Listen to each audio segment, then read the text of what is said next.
Welcome back Sunbro. We hope you all in great health and great money. Before we start, please at least subscribe so we can have little money for food and paying bills. Alright, today we are going to talk about melatonin for insomnia, when and how to use it. Melatonin is a hormone your body naturally produces, helping you transition into sleep. It doesn't make you sleep directly, but it puts you into a calm, sleep-ready state. While most people produce enough melatonin, if you're struggling with sleep issues like insomnia, jet lag, or just need help adjusting your sleep schedule, a supplement might be worth considering.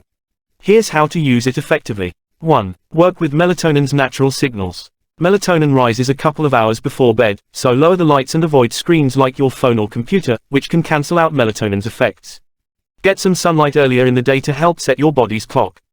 2. Use it for occasional insomnia. If you're having trouble sleeping more than a couple of nights, melatonin can help.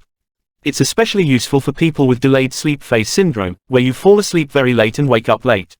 3. Take it wisely. Stick to 1 to 3 milligrams, taken 2 hours before bed. For jet lag, start taking melatonin a few days before your trip, syncing it with your destination's bedtime. 4. Know when to stop. If melatonin isn't working after a week or 2, stop using it. If your sleep problems persist, check in with your doctor. It's generally safe for short-term use 1 to 2 months, but make sure you're creating a good sleep environment with low lights and a cool, dark, and comfortable room.